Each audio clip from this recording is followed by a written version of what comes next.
Veja no ICL Notícias, segunda edição. Exclusivo. Carlos Bolsonaro acessou cofre em agência bancária nos mesmos dias em que Jair comprou 2 imóveis em condomínio de luxo. ABIN de Bolsonaro. Ramagem depõe na Polícia Federal depois de conversa suspeita entre ele, Jair e Augusto Heleno vir a público. Faria Lima privilegiada. Trecho da entrevista de Lula vaza para o mercado financeiro antes de ser exibida na TV. O ICL Notícias, segunda edição, está no ar.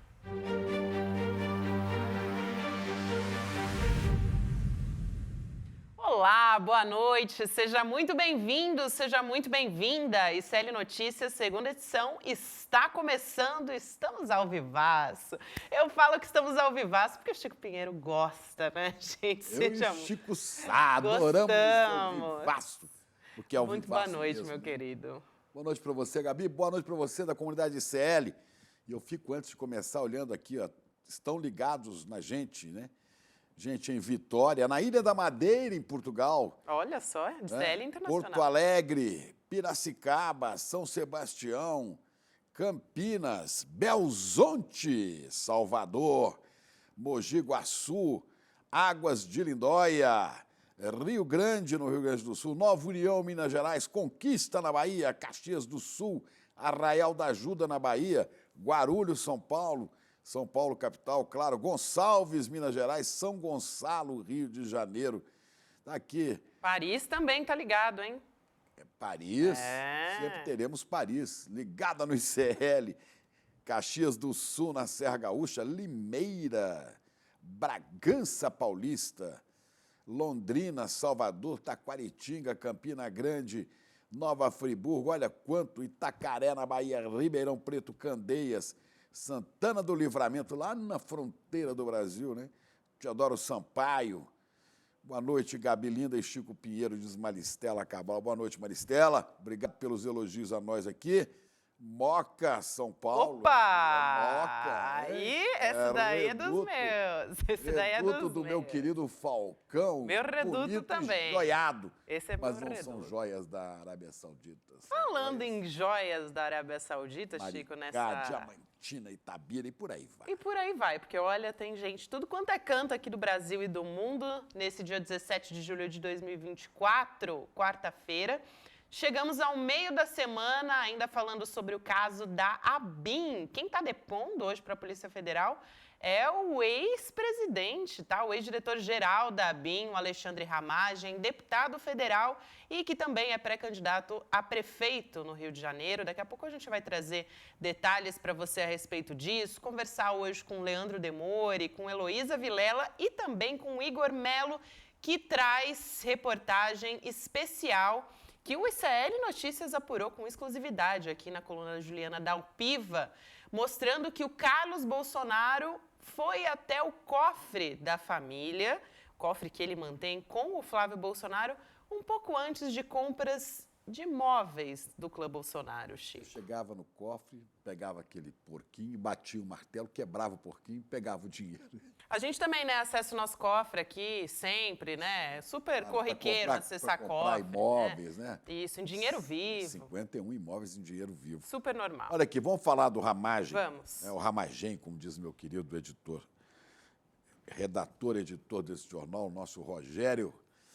Pois é, o Ramagem, que você disse, deputado federal, ex-delegado, ex-diretor-geral da ABIN e pré-candidato a prefeito do Rio de Janeiro, com o apoio de Jair Bolsonaro. A gente achou até que podia, ele está mal colocado nas pesquisas, o Ramagem, e a gente pensou que podia acontecer até de Bolsonaro retirar o apoio. Disse que ele queria lançar quem? O Pazuello, né?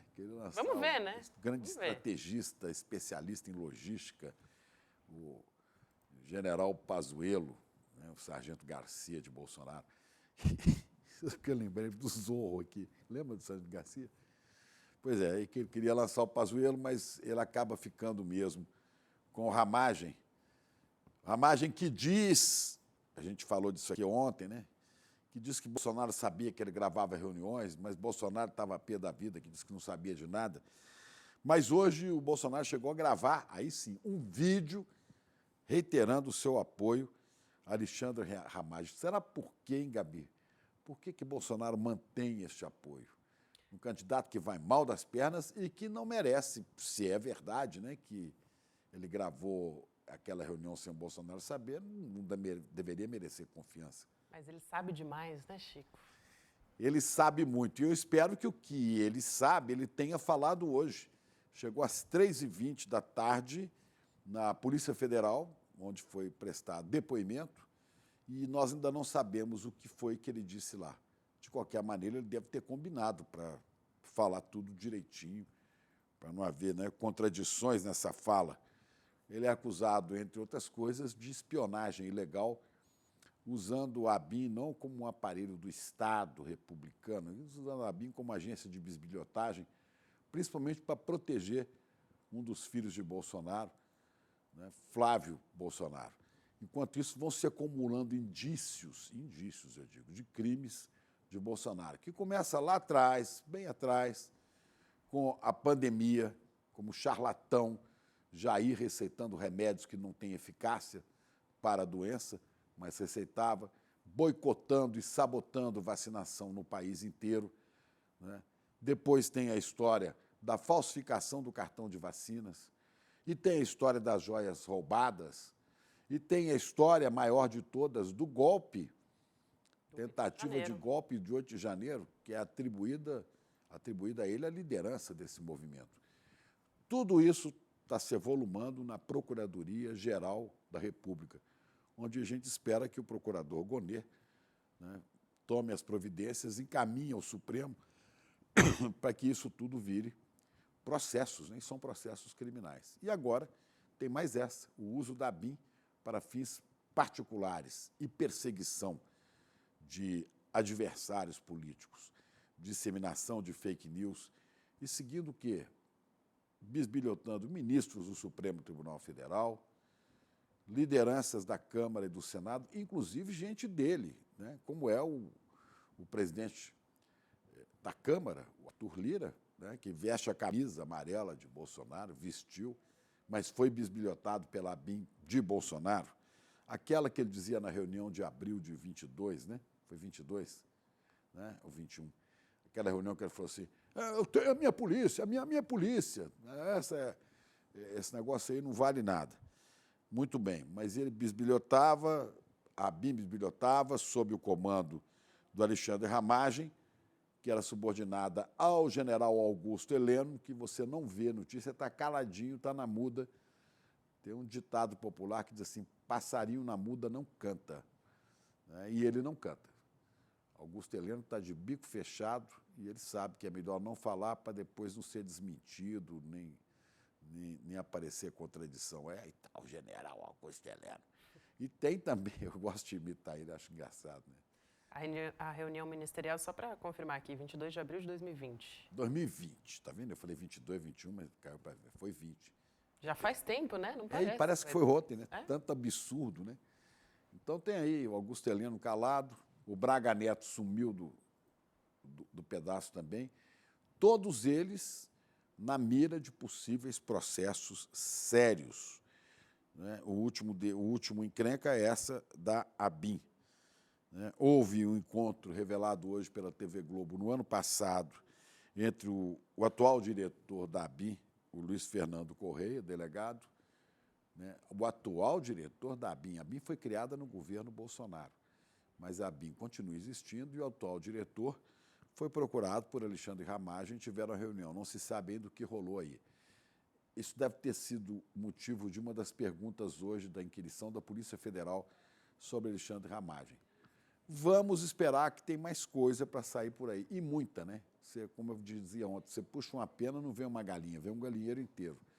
Agora, é preciso que essas ações tramitem, avancem, para que a justiça prevaleça no país. para que a gente não se esqueça que cada ato desse, cada crime desse imputado a Jair Bolsonaro, somados resultam numa pena considerável, né? E o país quer ver as coisas funcionando. É isso. Vamos ver várias coisas ao longo da edição de hoje. Você já falou aí, inclusive, do dinheiro vivo comprando imóveis, né? Do vazamento de uma fala do presidente Lula servindo à especulação do mercado, vazamento de uma entrevista que ele concedeu à TV Record. Antes de ir ao ar, né, a repórter fez vazar um pedaço que servia para manipulação do mercado, deu barulho. Você vai ver que o nosso ICL, né, chega a falar de crime. André Campedelli e Débora Maganha hoje disseram, é crime. Vamos ouvir isso tudo hoje aqui. Hoje tem Leandro Demore, hoje tem Heloísa Vilela. Igor Melo também vem para trazer Igor Melo, os hoje está detalhes. cheio de histórias, né? Tem muita coisa, Chico. Vamos seguir. A gente vai começar a partir de agora. Vamos chamar os nossos convidados que já são da casa, né? Leandro Demore e Igor Melo já estão entre nós. Vou trazer aqui um resuminho do que foi essa história, mas já vou dar boa noite. Estava conversando com o Igor Melo agora há pouco também, então boa noite mais uma vez, querido Leandro Demore. Seja muito bem-vindo também, querido. Boa noite. Boa noite, rapaziada. Boa noite, Igor. Tudo bem por aí? Boa noite, pessoal. Boa noite, nossa comunidade CL. Estamos mais uma vez aí, Gabi. Estamos aí, né, Igor, para contar essa história. Mais uma bomba que está no portal. Igor e Juliana, terríveis. Isso. Olha... Terríveis no bom sentido. Aí, isso aí. No bom sentido, né? No iclnoticias.com.br já dá para a gente acessar. Aliás, essa não é a única reportagem, é uma série de reportagens que o Igor Melo, a Juliana Dalpiva, a Carla Gamba também, todos eles vêm trazendo na coluna da Juliana. Essa história, eu já dei uma pitadinha aqui na nossa abertura, mas para você que está chegando agora, o vereador do Rio, Carlos Bolsonaro, acessou um cofre mantido com o irmão dele, o Flávio, numa agência bancária lá no Rio de Janeiro, nos mesmos dias em que o pai, o Jair, comprou casas. Sabe onde? No condomínio Vivendas da Barra, Chico. Vivendas que eu chamo de Vivendas da Barra Pesada. Esse mesmo. Agora, que loucura, né? O Igor vai detalhar os valores disso. Ele compra uma casa por 420 mil reais, né? Uma casa. 409 mil reais. 409. Essa casa tinha sido comprada antes por uma empresa por 580. E a empresa vai e vende para ele depois por 420. Super normal, né? Ter um prejuízo. Tudo em dinheiro vivo, né? Exato. Que loucura, hein?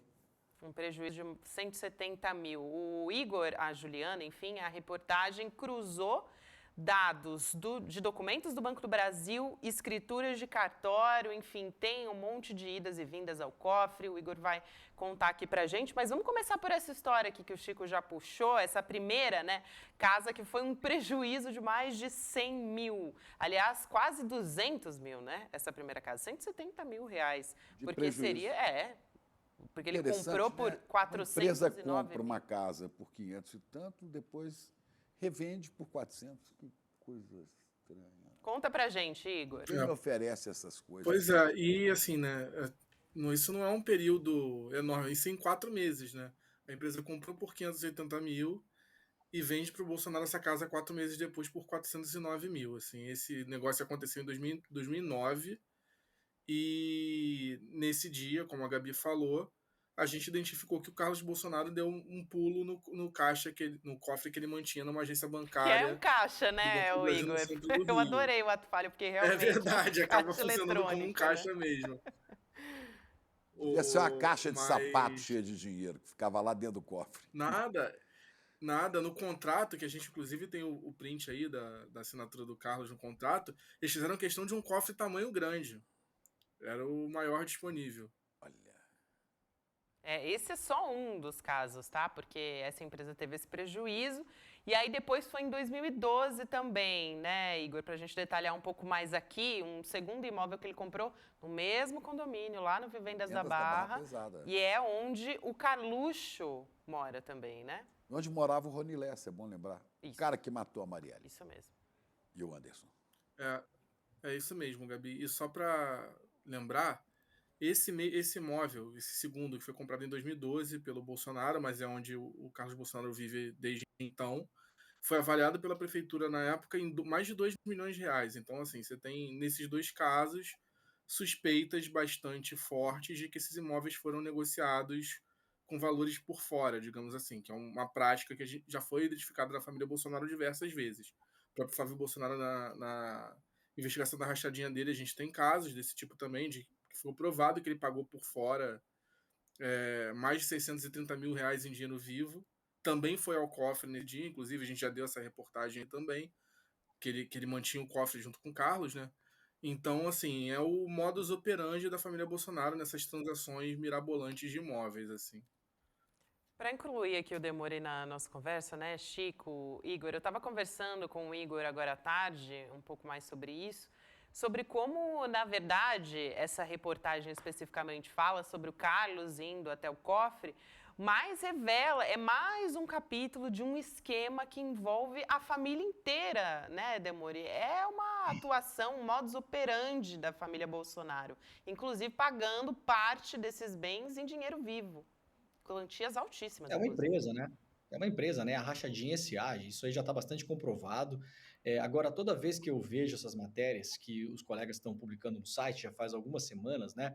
Eu lembro que quando o Bolsonaro lançou a nota de R$ 200, eu até fiz uma comparação na época que eu vivi na Itália durante alguns anos e tinha uma grande discussão em toda a Europa para acabar com a nota de 500 euros, né? Na Europa tem uma nota de 500 euros.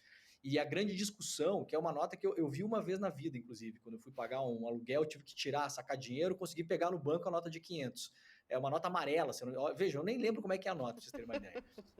E aí tinha uma grande discussão na Europa em relação à nota de dinheiro, porque uma coisa que as pessoas não imaginam até hoje, que o dinheiro ilegal, ele precisa em algum momento ficar físico. Isso é muito louco, né? No mundo digitalizado que a gente vive, o dinheiro ilegal, seja ele do tráfico de drogas, de animais, de espécies, de seres humanos, de armas, qualquer coisa, ele precisa virar físico em algum momento, ele precisa ser transportado. E tinha essa discussão, a União Europeia queria acabar com a nota de 500 euros, porque fica muito mais fácil você encher um carro com notas de 500 euros do que você encher um carro com notas de 100 euros. E quando o Bolsonaro criou a de R$ 200 aqui no Brasil, Igor, a gente até brincava, né? Pô, o Bolsonaro tá criando para consumo próprio, né? A única família que vai usar essa nota é a família Bolsonaro. Veja que, de fato, toda vez que o Igor aparece com essas matérias, eu fico me perguntando qual que era o tamanho. Igor, você sabe o tamanho do cofre? Porque, cara, os caras toda hora eles iam tirar dinheiro desse cofre. Fisicamente é uma coisa muito grande ou eles precisavam mesmo da nota de 200, cara, porque não tinha mais espaço lá? É uma pergunta com tom de piada, mas é honesta Olha, mesmo, assim. O cofre era uma coisa muito grande, assim, vocês têm noção do tamanho desse negócio? só um parêntese antes do Cara, Igor falar. Igor, só um minutinho. Você está falando de nota. Eu, por acaso, né, estava com uma nota de 200, tem um mês mais ou menos, na Barra da Tijuca, na Barra Nossa, Pesada. olha só. E eu entrei numa farmácia e Não tentei circulou lá. pagar. E tentei Isso pagar. circulou lá. Eu tentei pagar com a nota, que eu queria. Na verdade, eu ia comprar um negócio de barbear para poder trocar a nota. Porque como é que eu vou fazer com a nota de 200? Você acredita que eu fui em duas farmácias e não aceitaram a nota? Uma disse que não tinha troco, a outra olhou e falou assim: essa nota aí a gente não aceita, não. Eu falei: como? Tem que aceitar. Não, mas é porque se essa nota for falsa, eu falei: você está achando que eu falsifiquei nota? Não, mas pode ser, se for falso, o prejuízo é muito grande. Quer dizer, nem estabelecimento comercial quer aceitar a nota, você imagina. Eu tô procurando aqui nesse minuto, calma aí. Eu sei que é o tamanho grande, mas tem a medida também. Deixa eu achar Do aqui. cofre, né? Ah, tem a Mas medida, assim, Olha só, é detalhes mesmo, não, gente. tem a Muito bom. medida. Isso é uma coisa mágica, né? Eu Quem quero saber o sabe tamanho faz ao vivo, né? Já diria o É isso Faustão. aí. Você viu o cofre, Igor? Mas. Oi? Você viu o Não cofre? entendi. Você esteve lá e Não, viu o não. cofre? Não, não. Não, porque, Dentro do banco, né? inclusive, o Carlos e o Flávio mantiveram esse cofre entre 2004 e 2016. E eles tiveram que encerrar o cofre porque o Banco do Brasil, nessa agência bancária, que fica praticamente atrás da Câmara dos Vereadores do Rio, encerrou esse serviço. Então não tem mais esses cofres lá. Eles tiveram que parar por isso, não porque quiseram, né? Não sei se eles têm cofre em outro lugar hoje em dia, mas nessa agência específica o contrato foi encerrado por iniciativa do Banco do Brasil. Porque, Igor, nessa época já ninguém mais usava dinheiro vivo, só eles, né? Devia ser o único cliente de cofre no Banco do Brasil, no centro do Rio de Janeiro. Devia ser a família Bolsonaro, né? Não, e assim, a gente tá falando isso em meio tom de piada, né, Mori? Mas é bom, assim, isso que você tá falando faz sentido porque uma coisa que chamou a atenção, inclusive do Ministério Público, é que as idas ao cofre, tanto do Carlos quanto do Flávio, só para esclarecer, eles não citam o Flávio, o nome do Flávio tá tarjado. A gente que apurando descobriu que era o Flávio. Tá tarjado porque ele é senador e esse caso teria que subir para o STF. Então, assim, ele não é investigado nesse procedimento e eles tarjaram, mas a gente conseguiu identificar mesmo assim, só para esclarecer. Mas eles chamam a atenção que as idas são muito constantes, pelo menos uma vez por mês eles vão ao cofre. Vários meses, 2, 3 vezes. Nessa compra da primeira casa do Vivendas da Barra, por exemplo, o Carlos foi no dia da compra, mas ele já tinha ido 2 dias antes. Então, assim, os próprios peritos do MB chamam a atenção de que o tipo de bem que normalmente é guardado em um cofre são joias, são, enfim, documentos, coisas do tipo que você não vai ver toda hora. Você não tem por que você ir num cofre 1, 2, 3 vezes por mês. E que eles próprios apontam que isso é um indício de que esse cofre servia realmente. Eu falei caixa no início por ato falho, mas é porque eu estava brincando com a Gabi agora há pouco sobre isso. Era meio que o caixa eletrônico da família, realmente. Toda vez que eles precisavam de dinheiro, eles iam lá. É o que, assim, é o que indica essa frequência. Assim. O MP não afirma isso, mas o próprio MP documenta que no caso de uma compra feita pelo Carlos, tem fortes indícios de que ele pegou o dinheiro no cofre para fazer o pagamento em dinheiro vivo, porque ele faz 2 horas depois. A gente também tem indícios fortes de que o Flávio fez isso nesse caso dos 630 mil reais para comprar 2 imóveis. E tem essas outras negociações. Nessa matéria também a gente vai falar daqui a pouco mais em detalhes. Tem também uma compra de imóveis pelo Eduardo Bolsonaro, uma compra de um apartamento em Copacabana, onde o Carlos Bolsonaro vai no dia da compra e o Eduardo declara que pagou 50 mil em dinheiro vivo. Ou seja, tudo leva a crer que realmente era isso. Quando eles precisavam de dinheiro, eles iam lá pegar. Então, tinha esse fluxo constante no cofre, sabe? Esse caso do Flávio é muito interessante, né, Igor, também da gente trazer aqui, porque é um valor, gente, que eu realmente fico imaginando como é que ele fez até para carregar esse valor em dinheiro, né? Porque imagina só, gente, pessoas que vendem imóveis, né, corretores de imóveis no Brasil, pessoas que conseguiram fazer o financiamento de um apartamento. Imagina só você levar dinheiro em espécie, mais de 600 mil reais de dinheiro em espécie para comprar um imóvel. E também não é usual, né, para uma pessoa que vende apartamentos, um corretor, receber o dinheiro dessa forma. Eu imagino só, durante uma transação como essa, a pessoa que fez essa transação, né? Como é que o Flávio chegou com malas? Assim, é realmente inacreditável de você imaginar como é que isso foi feito, porque é um volume muito aterrorizante, Você né? viu que sempre que tem alguma coisa de corrupção, de dinheiro ilícito, isso vai aparecer em dinheiro vivo mesmo, né? Hoje de manhã, acho que foi a Vivian que lembrou isso, né? Foi a Vivian ou a Juliana, do Rocha Loures, correndo com a malinha saindo da pizzaria, aquele que carregava dinheiro do Temer, né? E é icônica Temer, também essa E imagem. tem o dinheiro do Aécio também no porta-mala do carro, em mala. Eu não sei, parece que o Bolsonaro também deu um tiro no pé quando o Banco Central criou, não foi ele, mas criou o Pix, né? Porque o Pix vai acabando com esse negócio de circulação de dinheiro. O dinheiro vivo, ele sempre está ligado ao tráfico de drogas, ao jogo ilegal e à corrupção. Bandido trabalha com dinheiro vivo. Bandido não faz Pix, né? Ainda mais hoje em dia, né? Pois é. Agora, uma dúvida que eu tenho como que essas reportagens que vocês estão publicando, ela se conecta com... Porque a Juliana até hoje de manhã ela falou uma coisa muito importante que as pessoas confundem, quando caiu algumas provas, né, foram derrubadas do inquérito lá, da investigação do Flávio sobre as rachadinhas, muita gente acha que a própria investigação acabou, né?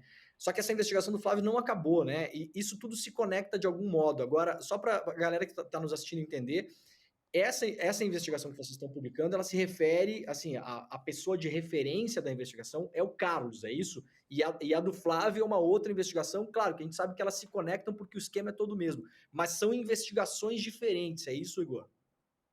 Isso, exatamente. Até porque são em foros diferentes, né? A do Carlos, por ser vereador, ele não tem foro privilegiado, então ela corre na primeira instância. E a do Flávio, na época, ela era feita já no gabinete do Procurador-Geral de Justiça. Ele delegou, enfim, para grupo de combate à corrupção, mas formalmente a instância dele o foro dele é no tribunal, não é numa vara de primeira instância, né? Isso que você lembrou, Demore, que a Juliana falou também de manhã, é muito importante, a gente sempre bate nessa tecla. A investigação do Flávio não foi arquivada, e não só não foi arquivada, como ainda existem provas válidas.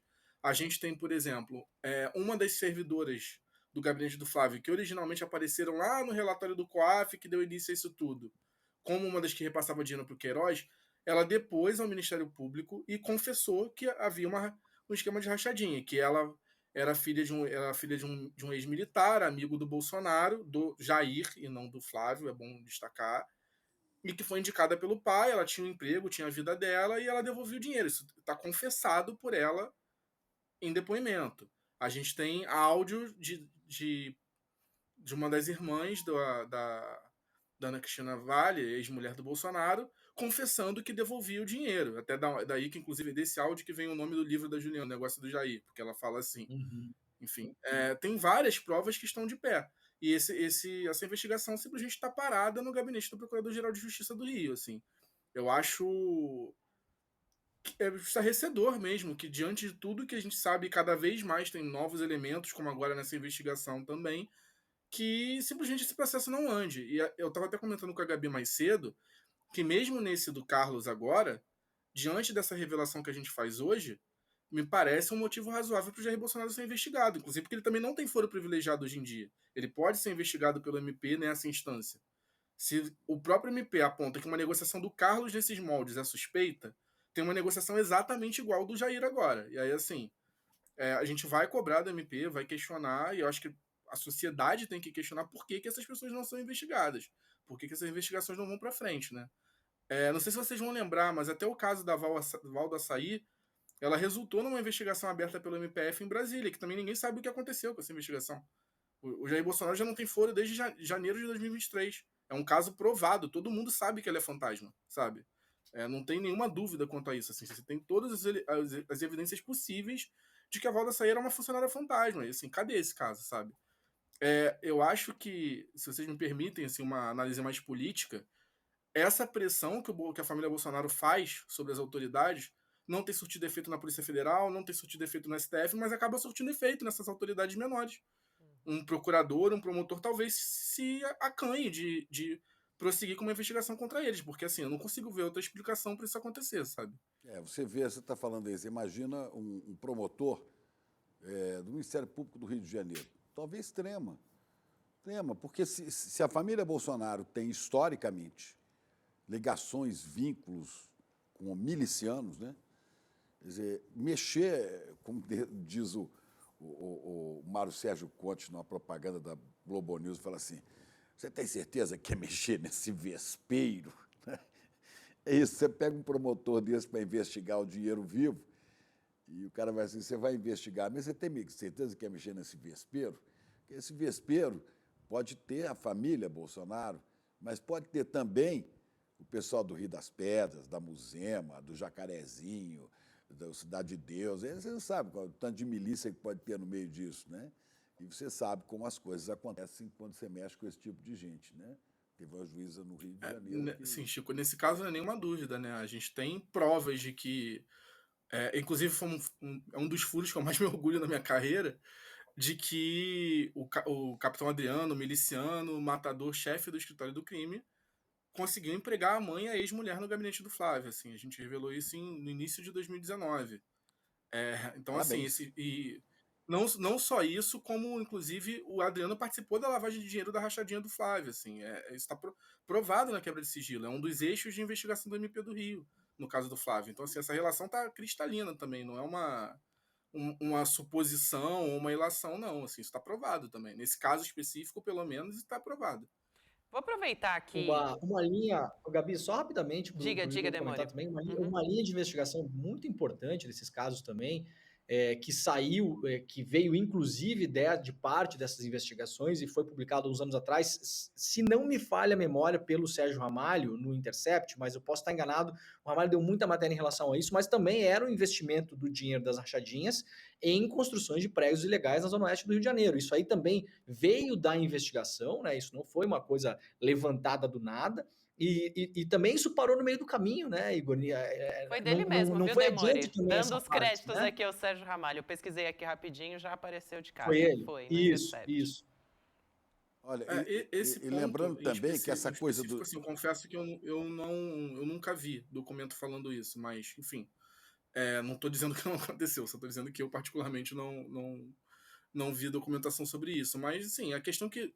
Esse é um problema, assim, do Rio de Janeiro maior, né? Acho que não é só sobre os Bolsonaro. Toda vez que essa relação entre polícia e milícia, de alguma forma, se esbarra numa investigação, a investigação para. Isso desde a época da CPI das milícias, assim. O trabalho da CPI foi brilhante, mas, assim, a CPI indicou vários políticos que não eram milicianos, mas que tinham apoio de milicianos e, enfim, estão citados no relatório lá. O próprio Domingos Brazão foi citado nesses termos. É verdade. E nenhuma dessas investigações andou. A classe política do Rio simplesmente fingiu que nada aconteceu e vamos seguir em frente, né? Então, assim, acaba que eu acho que esse é mais um caso, nesse caso. lembrei só porque a Selene, na nossa audiência do ICL, escreveu aqui: vocês não podem se esquecer dos 51 milhões em dinheiro vivo achados no apartamento do Gedel Vieira Lima. Lembram-se disso? Isso Sim, também. eu sei que isso deu um tempo de cadeia para ele, mas ele já está livre e até agora não se esclareceu, né? Como é que aquele dinheiro foi parar lá ou foi parar na mão dele? Não, 51 o milhões cofre dinheiro cheio de dinheiro também, Chico. Acho que 4, 5 milhões dos kits de robótica também, Quatro, mesma coisa. quatro. O dinheiro ilegal, em algum momento, ele tem que se fazer físico, não tem jeito, porque ele não pode passar pelo sistema bancário. Quando começou o negócio de Bitcoin, muita gente achava que Bitcoin ia ser um escoadouro, né, de dinheiro ilegal. E, de fato, virou um escoador de dinheiro ilegal. Mas, mesmo assim, hoje, a aplicação da Bitcoin, porque, no fim... a gente está falando aqui de emoções puramente humanas, né, Chico? O cara que rouba dinheiro em algum sistema, em algum esquema, ele quer o quê? Ele, no fim, ele quer comprar uma Ferrari, ele quer comprar uma casa, ele quer passar férias num hotel de luxo em Paris e pagar 40 mil reais a diária, ele quer ficar no Ritz durante uma semana, durante as Olimpíadas, e isso não aceita Bitcoin, você não consegue pagar a sua vida com Bitcoin. Então, em algum momento, esse dinheiro tem que ficar físico. É isso que essas matérias da Ju e do Igor estão mostrando pra gente. O dinheiro se transforma fisicamente em algum momento, ele é adquirido de tem modo que ser. ilegal, muito possivelmente, e ele é usado fisicamente para adquirir bens de consumo também, né? Bom, tem que ser, se ele tem origem ilícita, ele não pode passar pelo sistema que tem controle, o sistema bancário. Tem que passar por fora mesmo, né? Carregar em malinhas, né? Ou em várias malas. Em alguns casos é isso aí. Não é, Igor? É isso. Igor, quero te agradecer por hoje, querido. Boa sorte nas próximas, porque, ó, essa daí não é a única reportagem, tem uma série de reportagens que o Igor e a Juliana fizeram a respeito da família Bolsonaro, e vem mais por aí, porque eles também estão debruçados sobre outros documentos, investigando outras histórias aí. Então, em breve, a gente vai continuar acompanhando as reportagens do Igor e da Juliana lá no site do ICL Notícias e aqui também nos nossos programas, no N1 e no N2 também. Obrigada, Igor. Bom trabalho por aí. Valeu, gente. Temos mais cofres vindo por aí no futuro em breve. Estamos apurando.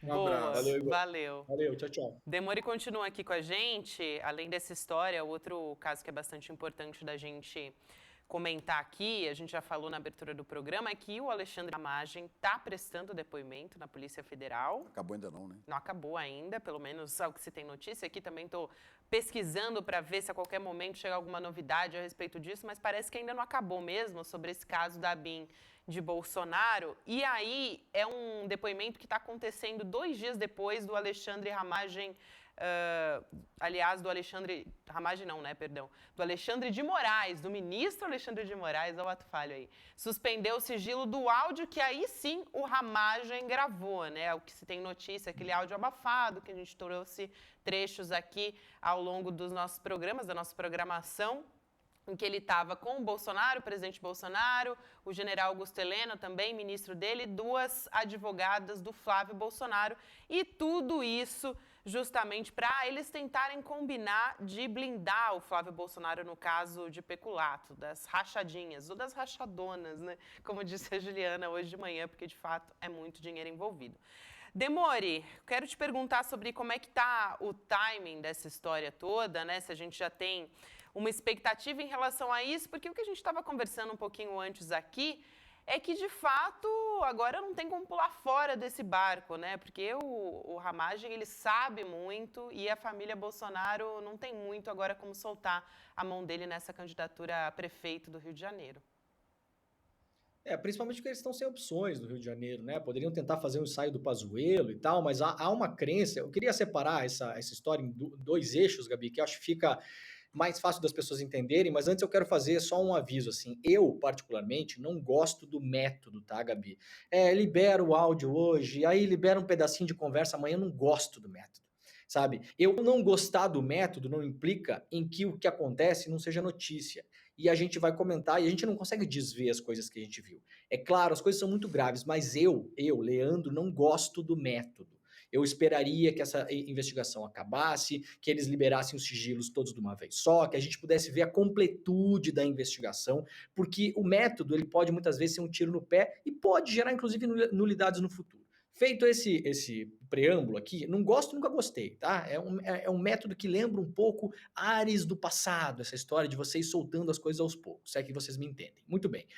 Dito isso, eu acho que a gente já falou muito sobre esse áudio, né? Eu acho que juridicamente, para o Bolsonaro, o áudio é ruim. O áudio em si é prova de alguma coisa? Não. O áudio não é prova de nada, tá? A gente precisa deixar bem claro para nossa audiência, porque as pessoas confundem, né? Gente, nessa reunião em que o Bolsonaro estava com Ramagem e tal, eles poderiam ter combinado, inclusive, o Bolsonaro tomar o lugar do Papa Francisco, né? De modo violento, inclusive. Não seria crime, a não ser que o Bolsonaro e os seus tomassem atitudes posteriores à reunião para efetivamente depor o Papa Francisco. Então, é disso que se trata, né? Uma coisa é o que eles falaram, falar não é crime, falar o que eles falaram ali. Agora, já tem comprovações, a gente publicou inclusive no slnoticias.com.br, matéria de hoje de manhã, se eu não me engano, da própria Ajuda ao Piva, né? Mostrando que sim, aconteceram, as coisas aconteceram conforme eles se programaram e conversaram. Atitudes foram tomadas, reuniões foram feitas, né? Então, isso é que pode complicar a vida do Bolsonaro, do Heleno, do Ramagem, juridicamente. Agora, eu quero nadar um pouquinho contra a maré aqui. Só uma já coisa, fiz isso de manhã no Demore, Desperta.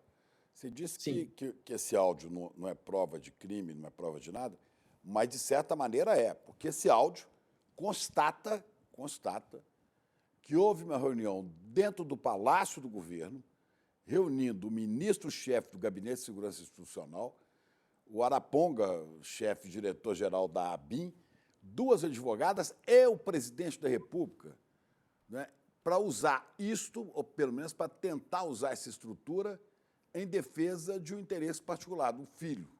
Quer dizer, eu acho que o áudio não pode não revelar grandes crimes consequentes àquilo.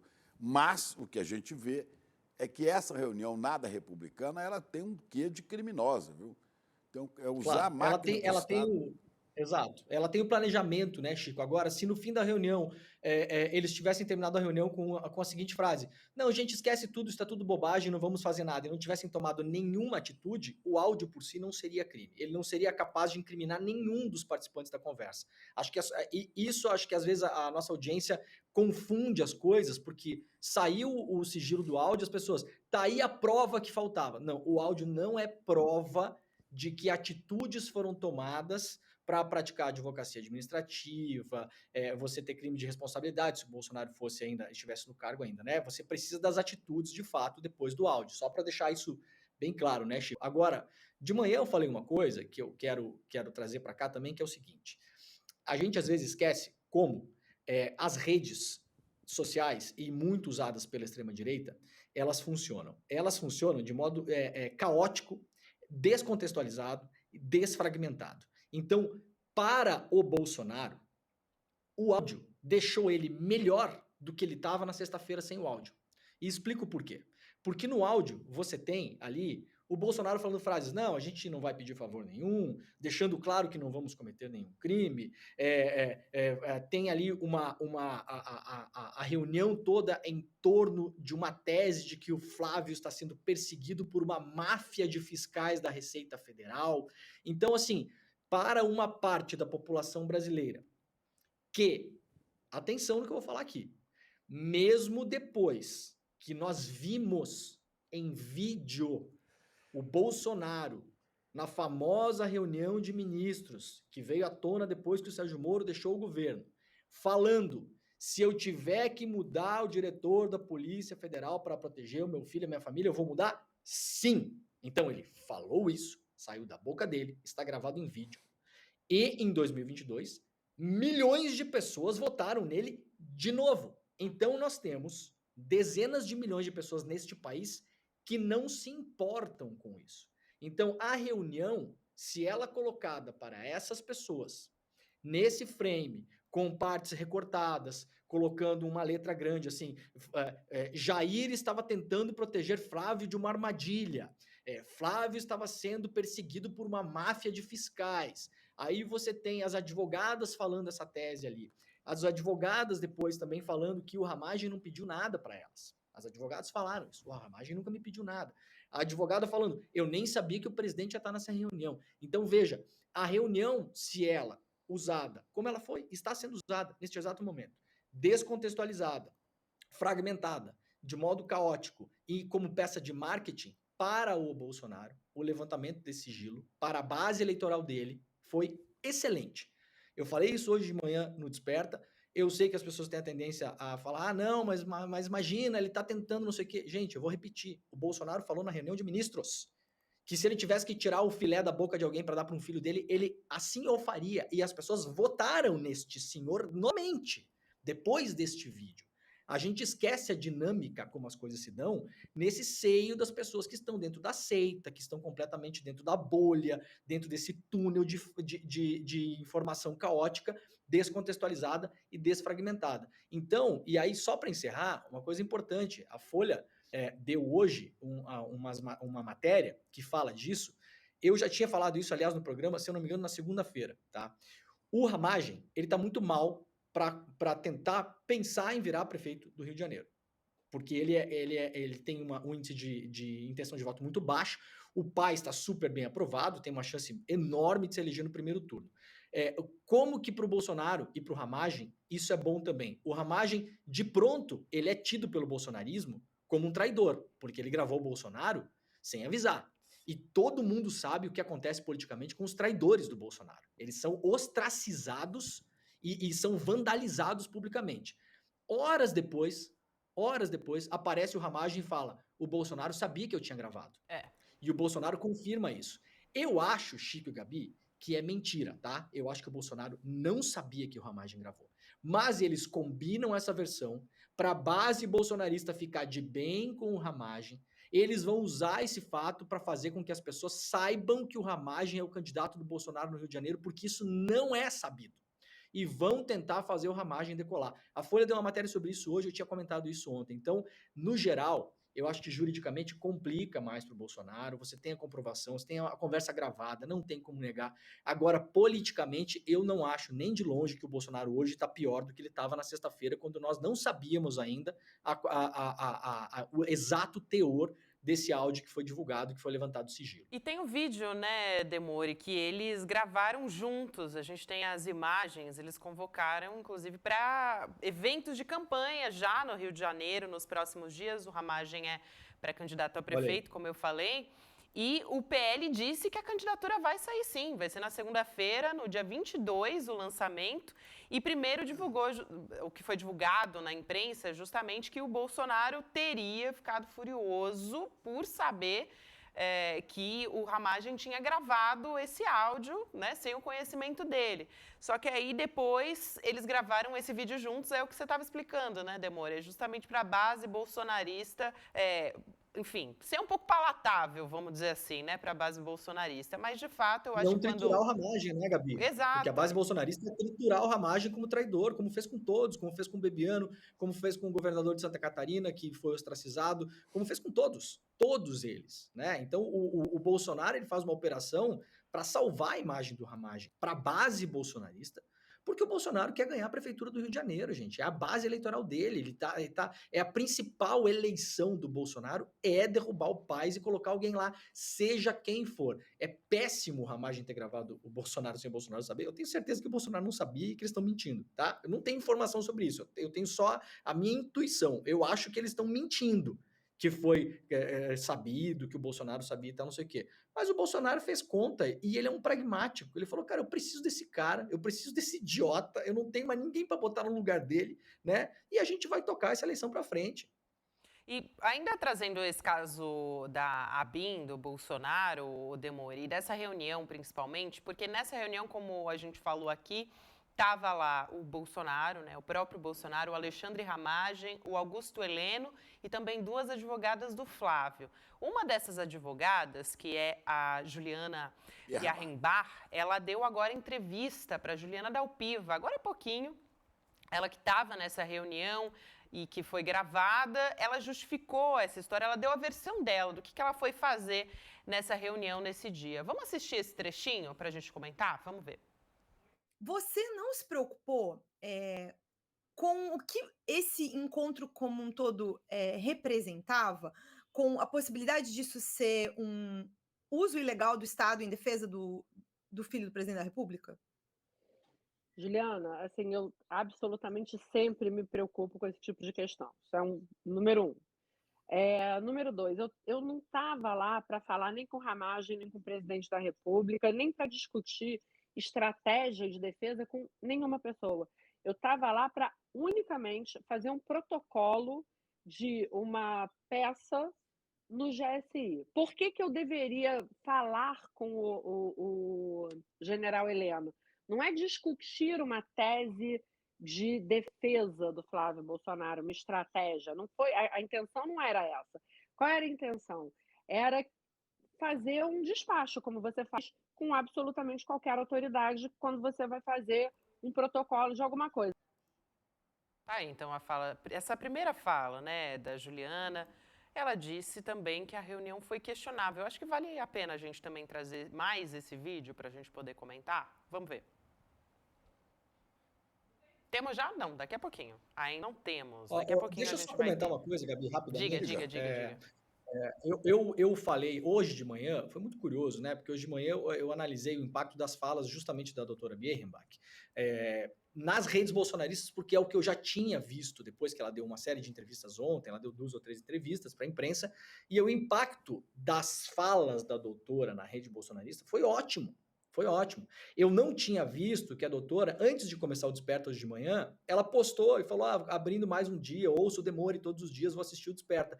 Depois eu até comentei com a Ju, né? Eu falei, eu tô até constrangido que a doutora assistiu o programa, mas no programa realmente eu falo o que me parece análise política. Depois ela falou, foi muito ruim para mim ver o Demori falando isso de mim, porque não sei o que. Eu falei com a doutora Bierrenbach hoje. Falei, olha, amanhã no Desperta eu vou deixar claro que eu não tô fazendo uma análise se a senhora está falando a verdade ou se a senhora está mentindo. Eu acho, inclusive, que ela está falando a verdade.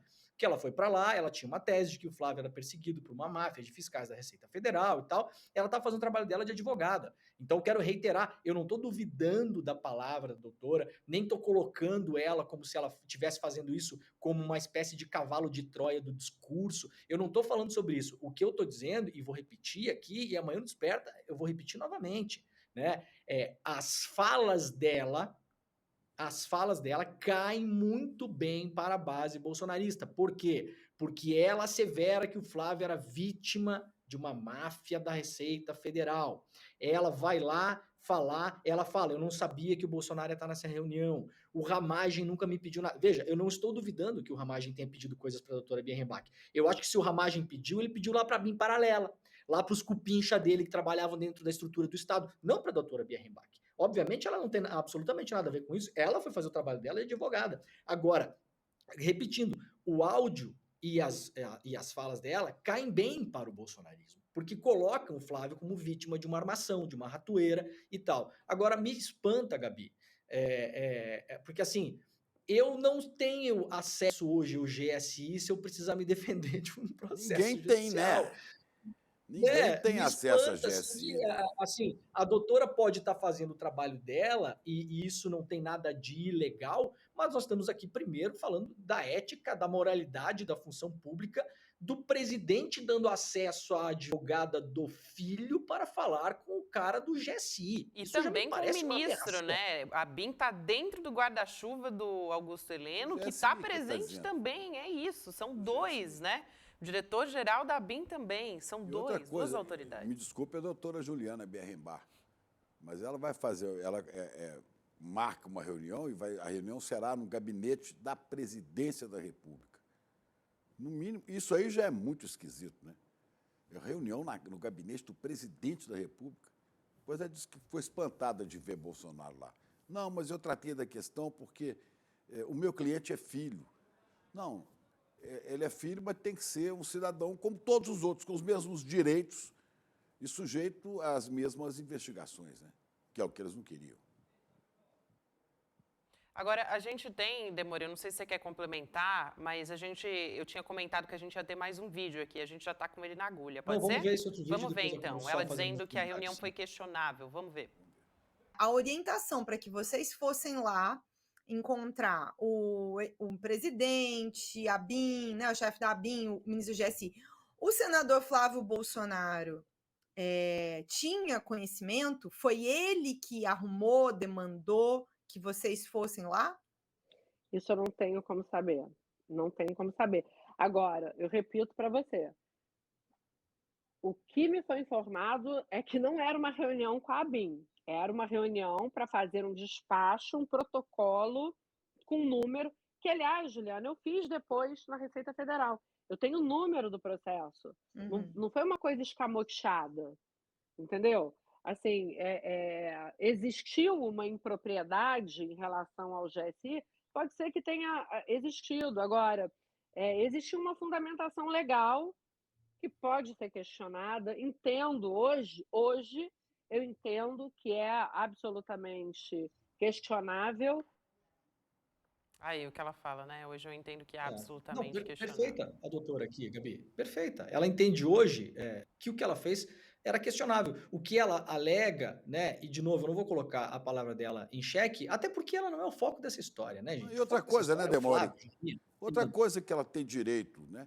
Ela é advogada de um cidadão. Se esse cidadão tem um pai que é presidente da República disposto a entrar na história e eu sou advogado, que bom, eu quero que venha tudo. Não cabe a mim. Não, você vai ouvir o advogado. Claro, exatamente. Mas lá como ela ouvir. própria diz aqui, ela fez um protocolo depois na Receita Federal. Justo, protocolo na Receita Federal, eu, como cidadão, posso fazer também, se eu acho que tem alguma impropriedade. Se a Receita vai me responder ou não, são outros 500. A doutora Birrenbach fala, aliás, que a Receita não a respondeu, né? Se o Flávio Bolsonaro estava sendo vítima de uma armação dentro da Receita Federal, com phishing expedition, com tentativa e erro até encontrar alguma coisa, isso tem que ser derrubado. Isso é inegável, tem que ser provado e derrubado. Agora, eu falei antes de ouvir a segunda parte do vídeo. Na segunda parte do vídeo, concordamos, eu e a doutora Birrenbach. É uma impropriedade ela conseguir acesso ao GSI. O GSI é um gabinete de segurança institucional para a segurança do presidente da República. Não tem absolutamente nada a ver com a defesa do filho, da filha, do sobrinho, do neto, do enteado. Aliás, o que me espanta, e a doutora fala que ela foi muito dragada para dentro dessa história por conta da sua ex-sócia essa que recebeu os informes ilegais produzidos pela BIM Paralela, confirmou para o Guilherme Amado, que recebeu sim as investigações ilegais da BIM Paralela e repassou para a doutora Birrenbach. Então, veja, a doutora Birrenbach ela já estava nessa história de segunda mão. Podemos colocá-la numa investigação mais aprofundada, até mesmo como uma vítima das circunstâncias. Depois ela cai fora, ela pula fora desse caso e desfaz a sociedade com a sócia, né? Então eu posso imaginar até que ela está de boa fé dando essas entrevistas, mas veja que ela mesma, depois de tantos anos, ela olha para trás e fala, realmente uma reunião onde sequer o meu cliente está, porque veja, o Flávio não está na reunião, o interessado não está na reunião. Com o presidente da República, o cara da BIM, o cara do GSI, não parece uma coisa muito republicana, digamos assim, né? Ô, Demore, eu queria te perguntar rapidinho aqui, aproveitando, porque a Elô queria entrar na conversa, ela está aqui nos bastidores esperando. Elô, de vez em quando ela está mandando notícia que olha... Ela queria entrar para conversar com a gente, mas eu sei que o Demore tinha um compromisso, então não sei se ele consegue ficar, Demore. A gente se despede aqui ou você consegue... Não, eu tenho uma aula para dar daqui a 3 minutos, na verdade, mas eu vou deixar um beijo para Elô, dar os parabéns para a Ajuda Alpiva também, que conseguiu entrevistar a doutora Birrenbach. Elô, eu amo você, não é nada, pessoal, mas eu realmente preciso ir, tá? Então tá bom, a gente, nesse caso, Demore, a gente vai te liberar, tá bom? A gente vai dar essa colher de chá. Pode ir que eu vou discordar de você depois que você sair, tá? Isso, faça isso, por gentileza. Depois a gente ajusta as pontas, né, Elô? Beijo, Demore. Boa aula. Tá liberado, querido. Valeu. Tchau, Demore. Valeu, gente. Obrigado.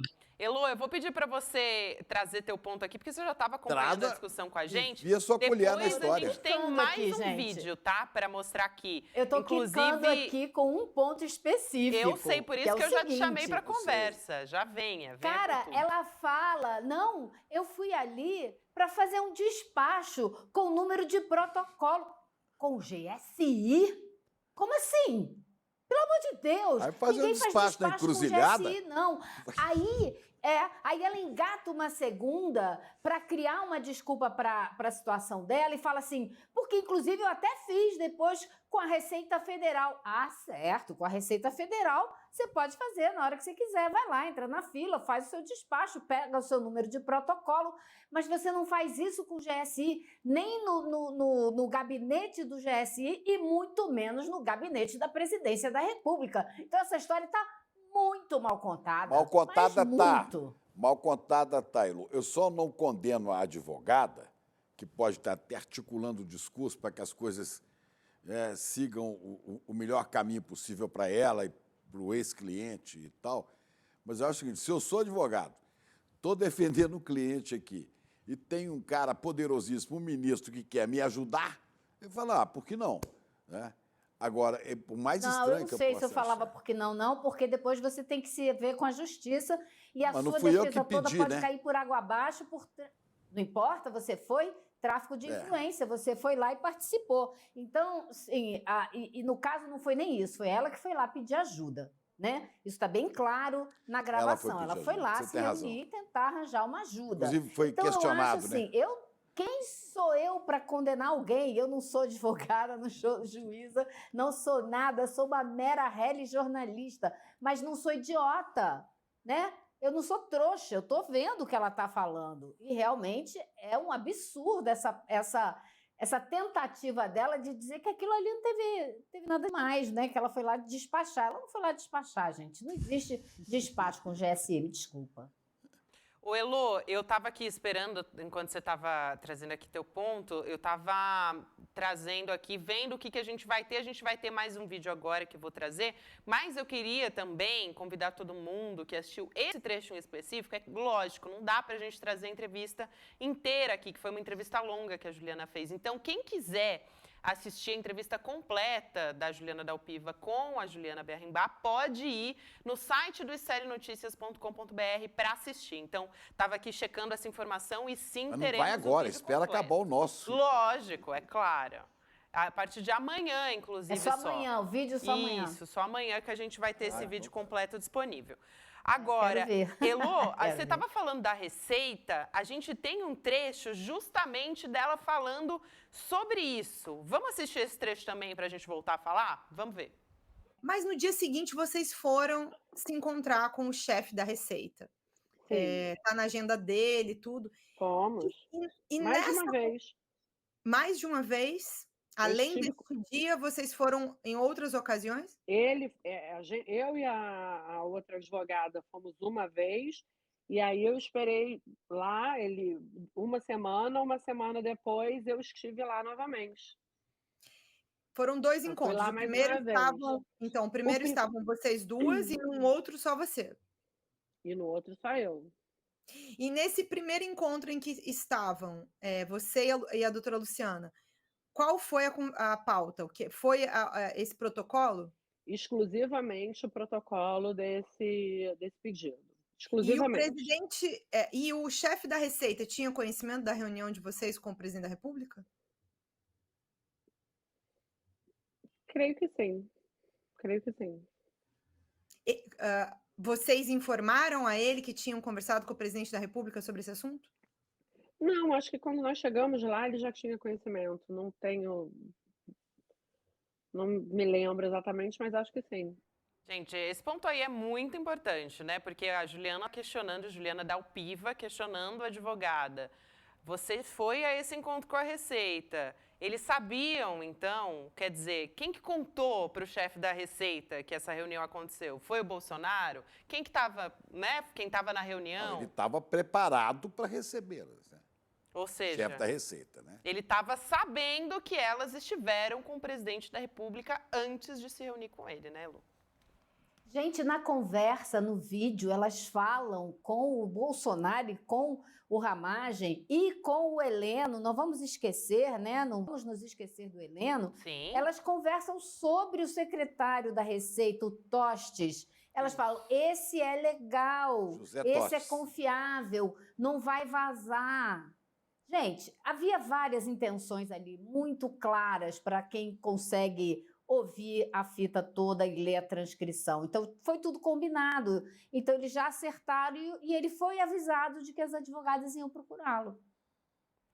É isso. Eu acho que é importante, inclusive, a gente assistir amanhã essa entrevista completa, né? Porque acho que tem mais detalhes aí que a gente... Eu mesmo não A vi a entrevista entrevista acabou minutos antes de começar o programa. Então, a gente trouxe aqui alguns trechos dessa entrevista. Acho que vale a pena a gente assistir até para confrontar com o que foi dito. Elô aí de cabeça lembrou alguns trechos importantes, né, Elô, dessa conversa, dessa reunião, e acho que até para confrontar as informações. Acho importantíssimo a gente Quer ter... dizer, a advogada Agora, entrou nisso por correndo essa risco. última pergunta que a gente viu agora da Juliana, você vê que a Juliana não vai deixar por menos, não vai deixar essa conversa só na gravação em si. Não. Ela vai conectar aos fatos que se seguiram, aonde elas foram, com quem elas conversaram, quem investigou quem depois disso, né? Isso é muito importante que o Demore fala. Não adianta só a gravação. A gravação, Sim. eu discordo dele, acho que a gravação em si já é um monte de revelação. Mas eu acho que ainda mais importante é você pegar os fatos. O que aconteceu depois disso? Quem se encontrou com quem? O que foi pedido? O que aconteceu? Quem foi investigado dentro da Receita por essa ABIN do Ramagem? Porque eles foram atrás tentar infernizar a vida dos auditores da Receita que investigaram a movimentação atípica de dinheiro do filho do presidente, né? Então, isso tudo forma todo um quebra-cabeça que vai contando essa história em detalhes. É isso. Vamos continuar com... Ó, gente, eu acho que tá longe, viu, de acabar essa história. Ainda tem muita coisa para Não, sair. tá só puxando Inclusive, a ponta do iceberg. Vem muita coisa por aí. Enquanto a gente está conversando aqui, toda a nossa equipe fica ligada assistindo também, né? Assim como eu, quando o N1 está acontecendo, eu tô lá assistindo em tempo real. O César Calejão, por exemplo, está assistindo aqui agora e ele relembra aqui coisa que estava na agenda, tá, gente? Coisa pública de Bolsonaro recebendo Tostes nos dias 9 e 11 de setembro. Ou seja, ponto importante aí também, né? De encontros com o chefe Tostes, chefe da Receita, que é citado nesta reunião do Bolsonaro com o Augusto Heleno, com as advogadas e com o Alexandre Ramagem. Pois é, eu não quero, olha, que fique muito claro, eu não quero defender o indefensável. Essa gravação prova um crime que é o uso do Estado para interesse pessoal, é o uso do Estado para perseguir a fiscalização. Tudo isso está provado, né? E eu não quero dizer, não, mas a advogada está tentando se ajustar nisso aí, porque ela participou, né? Mesmo que não tenha sido esta a intenção, ela participou de uma coisa que é imoral, é indecente e talvez mesmo criminosa, não é? Agora, eu quero ser realista, dando a real. Né? Quantos advogados falam assim, não, peraí, eu não vou encontrar com o cara do Gabinete de Segurança Institucional, porque o meu cliente, o senador, o deputado, né? Na época eu não era nem senador ainda, não, já era, né? Porque o senador indicou que vai resolver o problema. Olha, a maioria dos advogados, a maioria absoluta, fala assim, vou lá ver o que eles podem fazer para a gente apurar direito essa história. Não estou defendendo a advogada, veja bem, não estou defendendo. Estou dizendo que é uma atitude que até você saber o que é, você pode ser que você vá lá. Depois você fala, opa. Né? Agora, que estão ajustando o discurso, viu, Elô? Que estão ajustando falas. Sim. E eu imagino o tour de force que deve estar fazendo agora o Ramagem, né? Para que o que ele depõe na Polícia Federal bata com o que Bolsonaro está pensando e fazendo, e a advogada também querendo saber, quer dizer, é uma coisa difícil de combinar depois que soltaram as pontas, né? É melhor ele não ser muito criativo, não, porque a Polícia Federal tem já muito material nas mãos, né? É isso, gente. Bom, olha só, né? Esquentou aqui a nossa conversa essa história, mas, Elô, tem mais coisa aqui, né, pra gente discutir. Elô, que já estava preparada para conversar com a gente. Ainda nesse assunto, na verdade, mas trazendo essa informação sobre os auditores da ABIN, né, do Sindifisco, é um dos assuntos que a gente vai conversar com a Elô. Da Receita, da ABIN não, da Receita. isso. Presidente do Auditores da Sindicato dos Receita. Fiscais da Receita, dos auditores. Isso, exatamente. Receita. Exatamente. O Sindifisco, para ser mais exata aqui. Agora, consegui chegar aqui na notícia. A gente vai voltar a falar sobre isso, porque depois de 15 dias do Ministério Público do Rio de Janeiro apresentar denúncia contra o Flávio Bolsonaro, a ABIN do Bolsonaro, né? Tem gente que chama de ABIN paralela, mas eu prefiro chamar de ABIN de Bolsonaro, monitorou os auditores da Receita, que é justamente a responsável pelo relatório que deu origem a toda essa investigação. E aí, o senador Flávio Bolsonaro, em resposta ao conteúdo da conversa entre o pai dele, o Jair Bolsonaro, Alexandre Ramagem, o general Heleno e as duas advogadas, disse que tinha um grupo de auditores dentro da Receita que agia com interesses públicos para prejudicá-lo. Isso também é uma tese das advogadas, a gente ouviu nos áudios. E essa ex-advogada que a gente estava ouvindo agora, a Juliana Biarrimbá, foi aqui, né, seguiu essa linha, ela que estava encampando essa linha. E a Elô conversou com o Isaac Falcão, né, Elô, que é presidente do Sindicato dos Auditores Fiscais, e a gente tem esse trecho para comentar na sequência com a Elô. Vamos assistir. Eles preferiram tentar desqualificar a autoridade que instaurou o processo administrativo disciplinar, as autoridades que instauraram o processo, que assim eles anulariam todo o processo. Então, para fazer essa desqualificação, eles bolaram essa tese de que, na verdade, não estavam investigando fatos, estavam perseguindo pessoas, as pessoas seriam eles, né, que foram dispensados por enriquecimento sem causa, estariam sendo perseguidos. E para caracterizar essa perseguição, eles teceram uma série de argumentos que se mostraram depois todos falsos. E trouxeram isso para o sindicato. O sindicato nunca corroborou essa tese, até porque ela é esdrúxula, ela aponta nulidades, coisas que nunca aconteceram na Receita Federal. Aí, Elô, quero ouvir você mais sobre essa conversa. Vamos dar o contexto dessa história toda. Ele está falando de um caso que aconteceu em 2018, 5 auditores da Receita que foram afastados e que foram reclamar no Sindifisco, apresentar uma queixa, dizer que eles estavam sendo vítimas de perseguição, que havia um grupo lá dentro. Eu estava contando um pouco essa história aqui ontem por alto, né? O que essas advogadas do Flávio Bolsonaro fizeram? E o Flávio Bolsonaro, eu não sei quem é que deu a dica para quem. Elas tentaram requentar essa história, embrulha tudo incluindo o Flávio Bolsonaro no meio, como se ele também fosse um dos perseguidos por esta chamada gangue dentro da Receita Federal.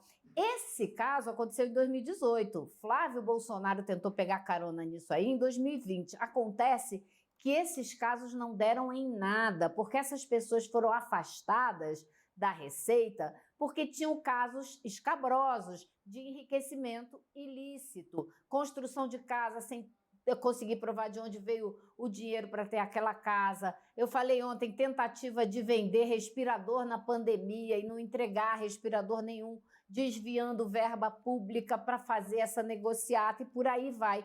Esses caras foram afastados por atividade ilícita e tentaram dizer que estavam sendo perseguidos. E aí as advogadas embarcaram nessa 2 anos depois, tentando pegar uma caroninha e ressuscitar essa história da gangue dentro da Receita Federal. E o que o Isaac está dizendo é que o sindicato ouviu essa demanda, diz que ele não tinha nada que arbitrar nisso, porque não é o sindicato que vai resolver isso, mas tudo que o sindicato apurou levou à conclusão de que não havia nada para ser investigado.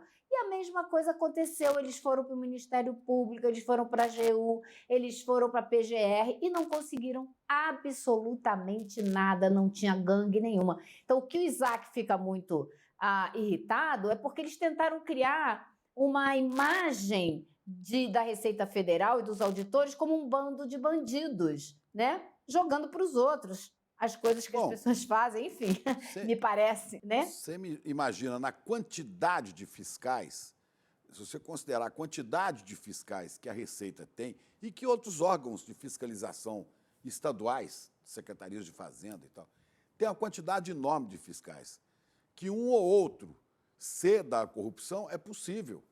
Agora, já que descobriram alguns que estavam metidos em negociatas, então vamos dizer que esse caso também foi, porque a gente desqualifica. Não, Chico, é pior do que isso. Os que estavam metidos em negociado e ficou provado e gente presa desse grupo, eles é que foram reclamar e dizer que tinha corrupção na Receita.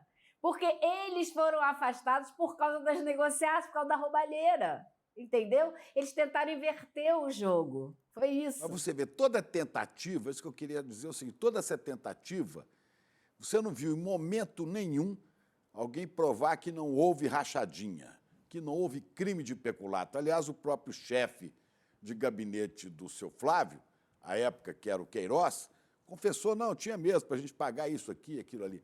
Quer dizer, ninguém... Tentaram primeiro essa manobra, vamos ver se cola na Receita. Depois entraram com discussões, aí já não foi nem, acho que nem nessas duas advogadas. Ele já havia trocado de advogado, Flávio.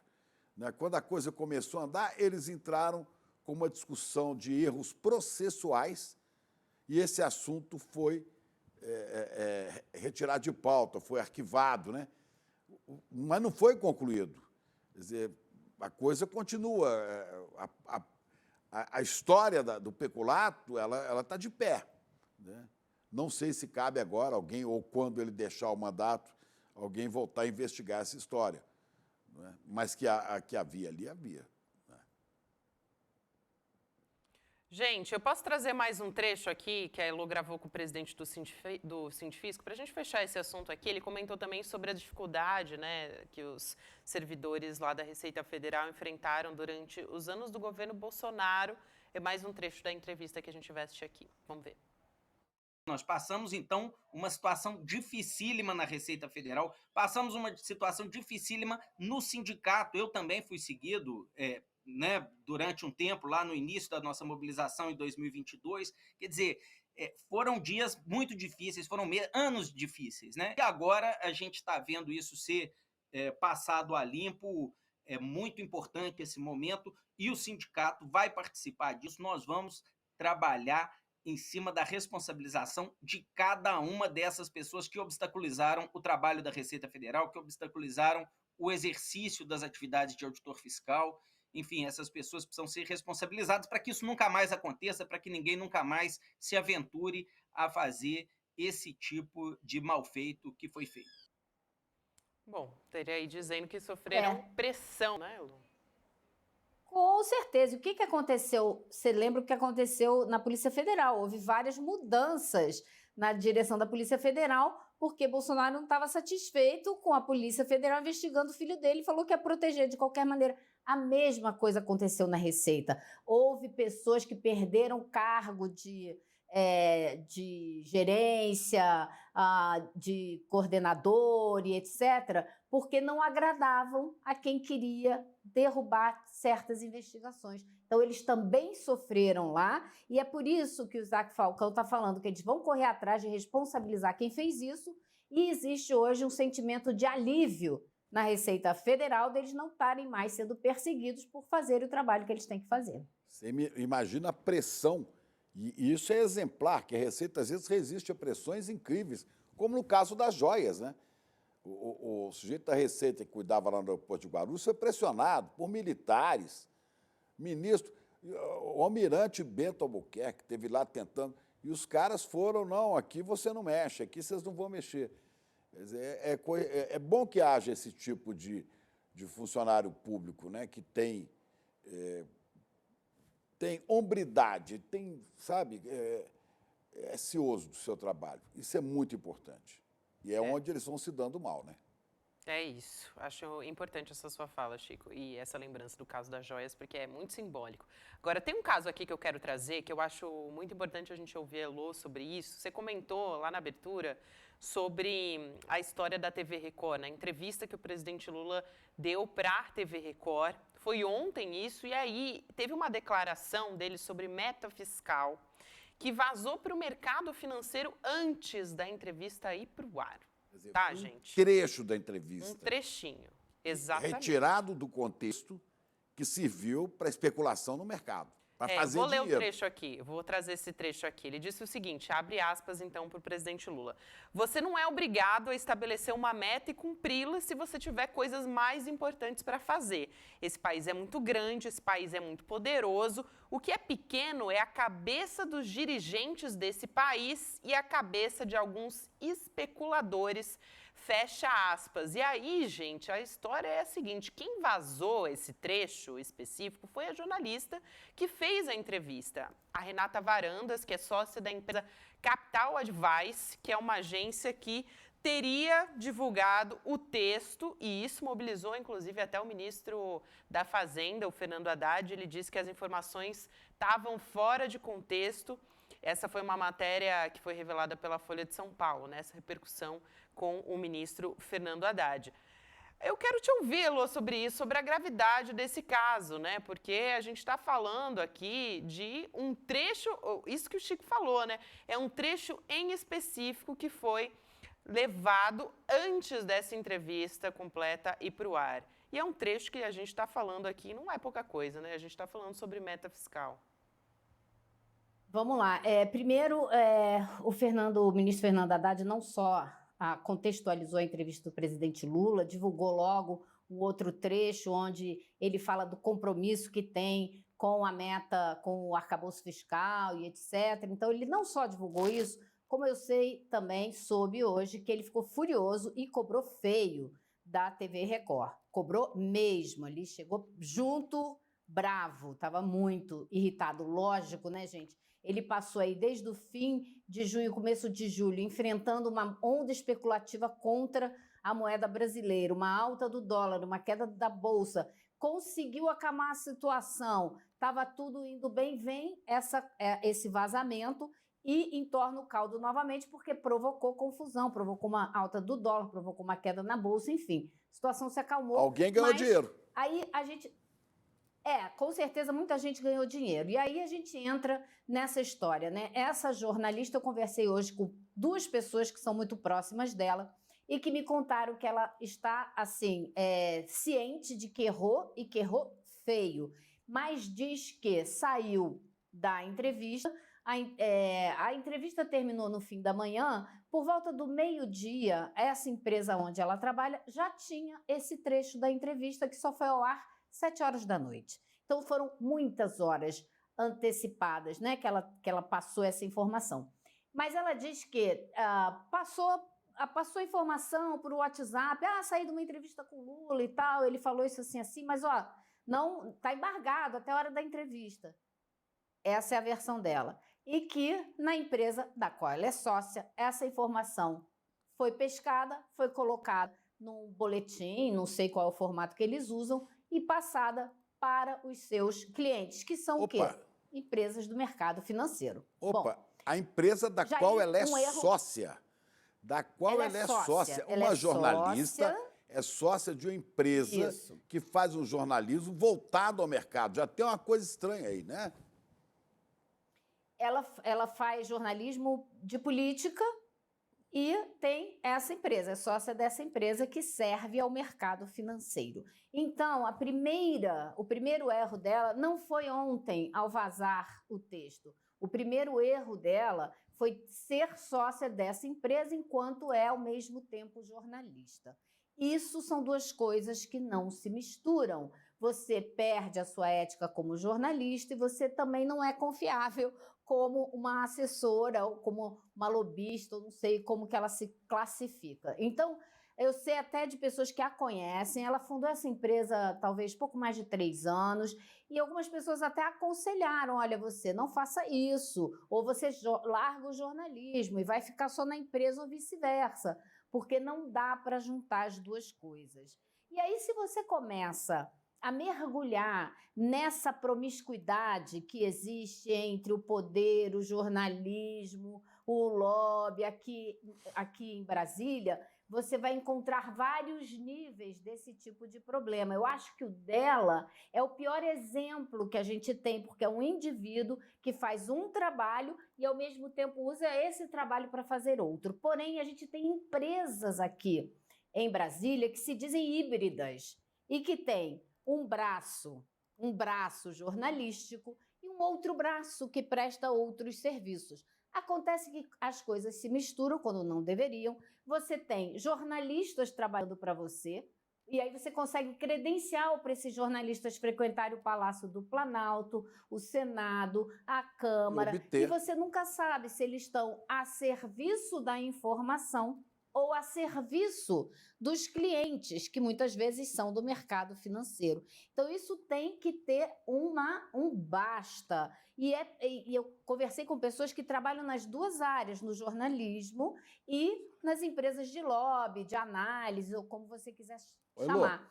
E todas reclamando, porque esse tipo de mistura atrapalha todos nós.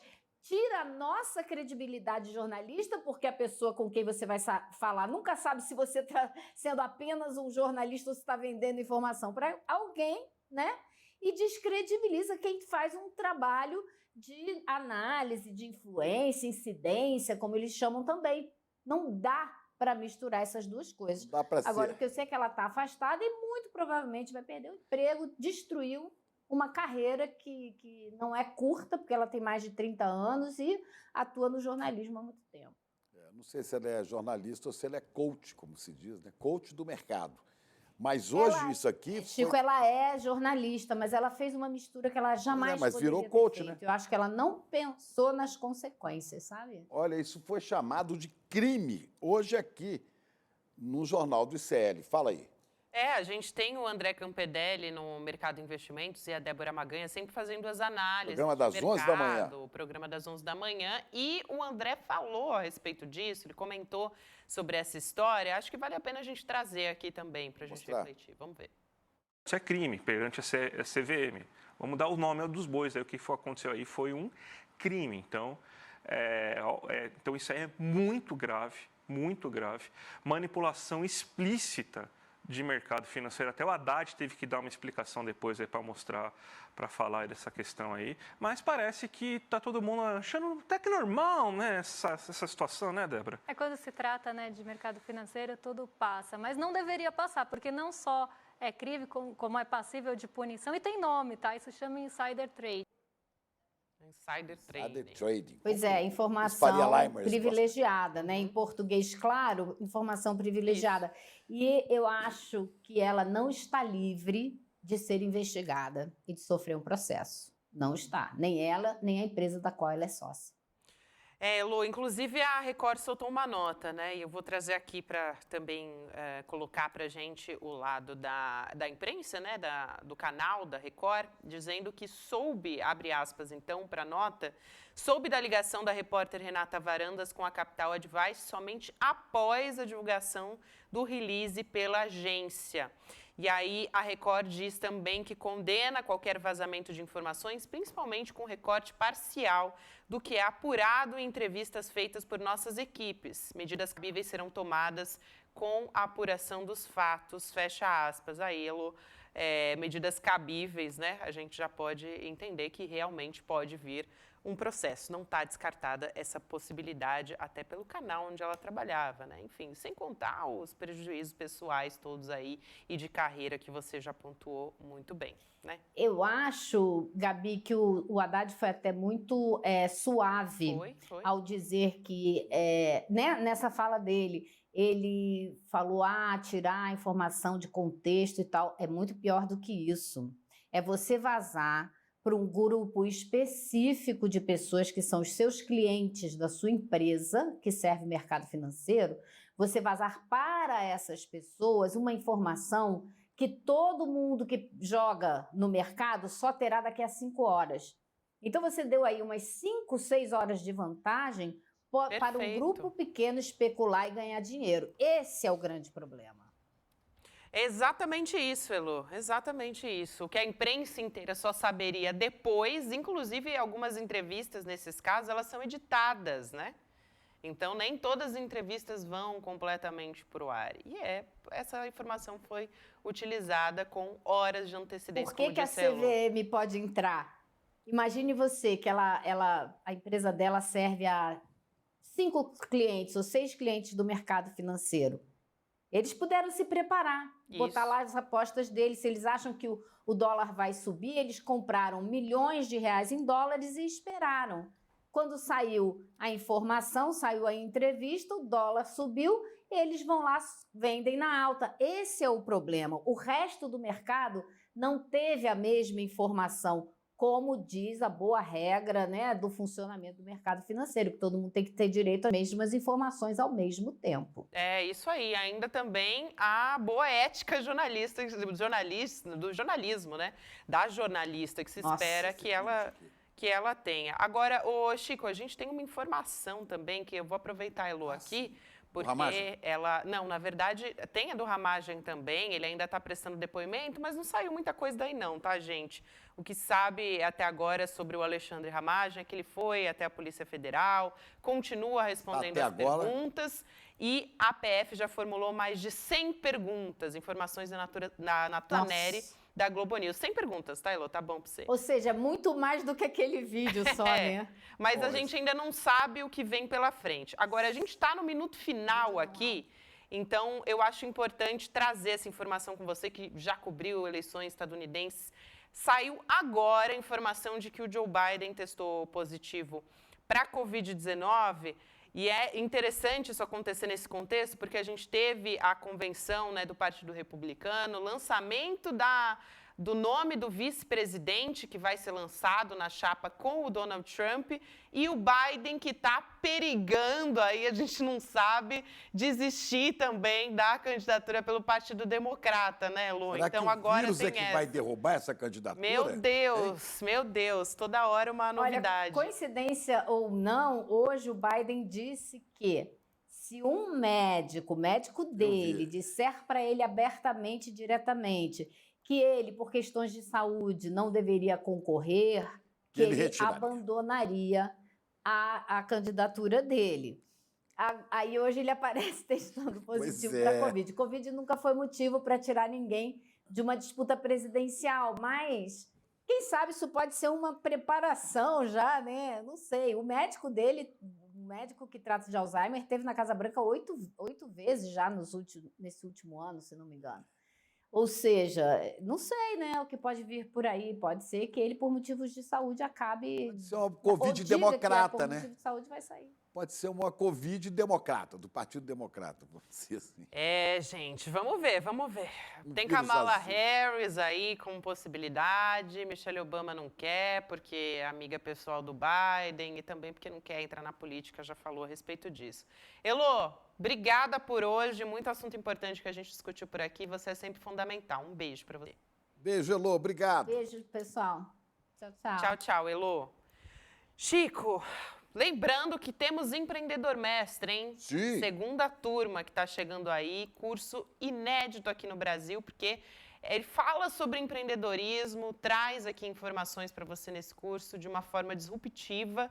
Edu Moreira, que está trazendo esse curso mais uma vez, ele que conversou com muita gente, nós também no Despertar Empreendedor, e a galera falando, gente, a gente precisa ter uma nova turma do Empreendedor Mestre. Então, como vocês pediram, vem aí, né? A gente teve também essa troca no Despertar Empreendedor até para sentir o termômetro, né, do que vocês querem aqui como curso e do que o pessoal está pedindo. Então, essa vai ser a aula inaugural. O Edu vai contar o que vai rolar nesse curso, quais vão ser todas as aulas, o que se vai aprender. Isso vai acontecer no dia 28, é isso mesmo, né? Dia 28 de julho, um domingo, 8 horas da noite. Para você acompanhar essa primeira aula, você tem que acessar icln2.com.br. Essa aula é online, gratuita, mas tem que acessar o nosso link para fazer a sua inscrição e poder assistir e ficar por dentro de tudo. Então vamos nessa, né? Quarta-feira... Terminamos aqui ao vivaço. Encerramos o nosso ao vivaço aqui, Chico Pinheiro. Amanhã a gente está de volta, lógico, a partir das 7 da manhã. Só que hoje, olha só, a gente tem Provocação Histórica, com o nosso querido professor Lindener Pareto e o Reginaldo Nasser também. Ele é maravilhoso, né? O Reginaldo Nasser, ele fala sobre... Ele já veio Especialista em muitas Oriente vezes... Médio, questão de Israel com Gaza, ele é genial. Já veio muitas vezes aqui no Israel Notícias para falar sobre essa questão, né, do genocídio contra os palestinos. Então, muito interessante essa entrevista que você pode acompanhar a partir de agora, e amanhã a gente está às 7 horas da manhã no Desperta com Leandro Demore. Tchau, tchau, pessoal. Até amanhã. Papo reto, meu irmão, minha irmã. No capitalismo, não tem floreio, firula, é você contra todos. É uma guerra onde as chances de quem é pequeno é muito menor do que as chances de quem é grande. E essa história de meritocracia é bom para vender livro. Agora, na vida real, irmão, é difícil pra caramba. E foi exatamente pensando nisso que a gente criou um curso de formação em empreendedorismo e negócios com muita ciência, com os melhores professores e professoras do Brasil e com métodos que não são ensinados no mercado, mas que a gente, por exemplo, aplicou aqui no Instituto Conhecimento Liberta e em 3 anos se tornou o maior portal de informação do Brasil e um centro de conhecimento e de ensino que tem hoje mais de 70 mil alunos e alunas. Para você poder aprender todo esse método, você pode assistir a aula que eu vou dar no dia 28 de julho, um domingo, às 8 horas da noite. A aula tem como título Hackeando o Sistema, Vencendo os Grandes com as regras deles. Tá parecendo bom demais para ser verdade? Então assiste que você vai entender o que eu tô querendo dizer no dia 28 de julho. Chame seus amigos e amigas para participar também.